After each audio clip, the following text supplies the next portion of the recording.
मित्रांनो, ठरलं तर मग या मालिकेच्या आजच्या भागामध्ये आपण पाहणार आहोत. सुरुवातीला सायली विचार करते की आता मी काहीही करून आईंना सर्व सांगून टाकते की हा प्लॅन आपण रद्द करूया. आणि मग ती कल्पनाला सांगायला जाते. पण इतक्यात अश्विन येतो आणि सायलीला कॉफी करायला सांगतो.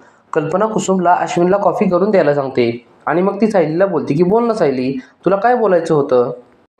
सायली मग आता कल्पनाशी बोलणार इतक्यात अर्जुन सायलीसाठी आणि त्याच्यासाठी कपडे घेऊन येतो. त्याने दोघांच्या हनीमूनसाठी शॉपिंग केलेली असते. आता मग अर्जुनने शॉपिंग केलेली पाहून कल्पना आणि अश्विन दोघे जण फार खुश होतात. अस्मिता पण मध्ये मध्ये सायलीला टेन्शन यावं म्हणून मुद्दाम तिची चेष्टा करत असते. अर्जुन मग सायलीपाशी जात असतो, पण सायली अर्जुनपासून लांब पळत असते. तिच्या डोक्यामध्ये अस्मिताने बरंच काही भरवलेलं असतं. सायली अर्जुनपासून लांब पळाल्यावर कल्पना सायलीकडे आश्चर्याने पाहू लागते. अर्जुन बोलतो की काही नाही मम्मा, ती जरा लाजत आहे. सायली मात्र फारच घाबरलेली असते. ती बोलता बोलता कल्पनाला बोलते की मी काय म्हणते की आपण सर्वजण जाऊया ना तिकडे फिरायला. आता मग अर्जुन मनातल्या मनात बोलतो की आता या सायली किती माती खातायत काय माहिती. कल्पना बोलते की सायली, आपण फॅमिली ट्रिपला नंतर जाऊया, पहिले तुम्ही हनीमूनला जाऊन या. आणि पहिले तू इकडे तिकडे पळायचं बंद कर. अर्जुन बघ, हनीमूनला जाण्यासाठी किती आनंदी आहे. तू पण तशीच आनंदी राहा. अश्विन बोलतो की मम्मा, सायली वहिनी आता जे काही बोलली ना ते ऐकूनच मला फारच हसू येत आहे. सर्वजण मग फार हसू लागतात. अर्जुन मग सायली अजून काही बोलू नये म्हणून तिला रूममध्ये घेऊन जातो. अस्मिताला मात्र सायलीवर फार संशय आलेला असतो. आता मग अर्जुन सायलीला रूममध्ये घेऊन येतो आणि बोलत असतो की काय तुम्ही बोलत होता बाहेर.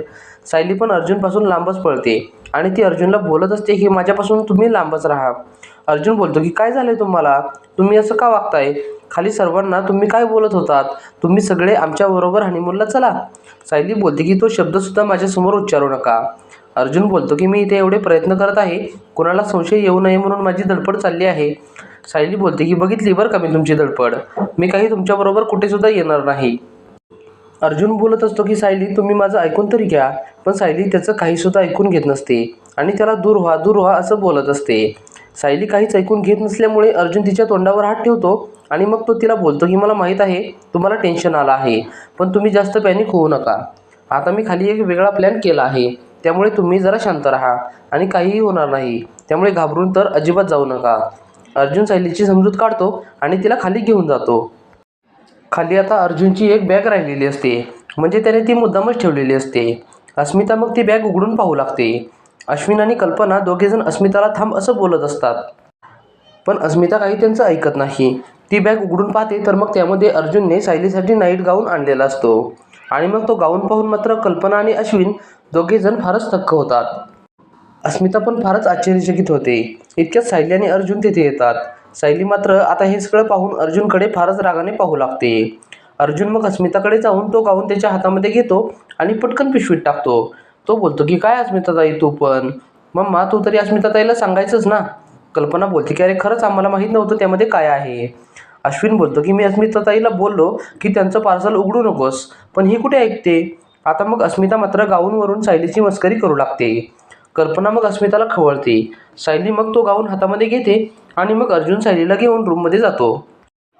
रूममध्ये गेल्यावर सायली फारच रागावलेली असते. ती बोलते की तुम्ही का असं वागताय, आपण खऱ्या हनीमूनला चाललोय, असं का वागत आहात तुम्ही. अर्जुन बोलतो की त्यांना वाटलं पाहिजे ना की आपण हनीमूनसाठी उत्सुक आहोत.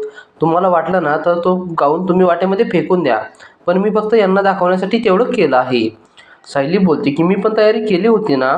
अर्जुन बोलतो की तुम्ही मस्त तयारी केली होती, चिवडा काय लाडू काय, आपण काय सिनियर सिटीजनच्या टूरसाठी चाललो आहोत का, आपण हनीमूनसाठी चाललो आहोत असं त्यांना वाटलं पाहिजे ना.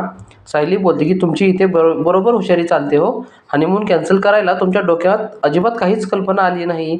अर्जुन बोलतो की मी प्रयत्न केले ना, पण तुमचे चैतन्य सरच तोंडावर पडले. सायली बोलते की पण आता तिथे गेल्यावर आपण काय एका बेडवर झोपणार आहोत का. अर्जुन बोलतो की इथे पण आपण एकाच बेडवर झोपतो. सायली बोलते की तिथे गेल्यावर अजून बऱ्याच अडचणी येणार आहेत, त्या तुम्ही कशा सोडवणार आहात. सायलीच्या डोक्यात अस्मिताने अगोदरच भीती भरवलेली असते, त्यामुळे तिला फारच टेन्शन आलेलं असतं. आता मग सायली बोलते की आपण तिकडे जाऊया, पण 2 रूम घेऊया. अर्जुन बोलतो की वा, ब्रिलियंट आयडिया, म्हणजे बाबांचे मित्र बाबांना फोन करून सांगतील की तुमचे मुलगा आणि सून आले आहेत, पण त्यांनी वेगळ्या रूम घेतल्या आहेत. मला तर वाटतंय की ते खरे नवरा बायको नाही आहेत. आता मग सायली बोलते की मग आता आपण काय करायचं, ते हॉटेल बाबांच्या मित्राचं असल्यामुळे तिकडे पण आपल्याला खऱ्या नवऱ्या बायकोसारखं वागावं लागेल. आता मग अर्जुन बोलतो की जास्त टेन्शन काही घेऊ नका, एक काम करा, तुम्ही आपले कपडे पॅक करा, तुम्ही हा गाऊन पॅक करा. सायली बोलते की मी त्याला हात पण लावणार नाही. अर्जुन बोलतो की अस्मिताताई तुम्हाला माहीत आहे ना, ती आपली बॅगसुद्धा चेक करू शकते.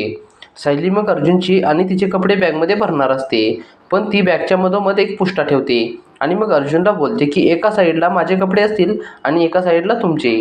अर्जुन मात्र डोक्यावर हात मारून घेतो. मित्रांनो, आता पुढील भाग हा फारच मनोरंजक होणार आहे. पुढील भाग पाहण्यासाठी व्हिडिओला लाईक करा आणि चॅनलला सबस्क्राईब करून आम्हाला थोडासा सपोर्ट करा. धन्यवाद.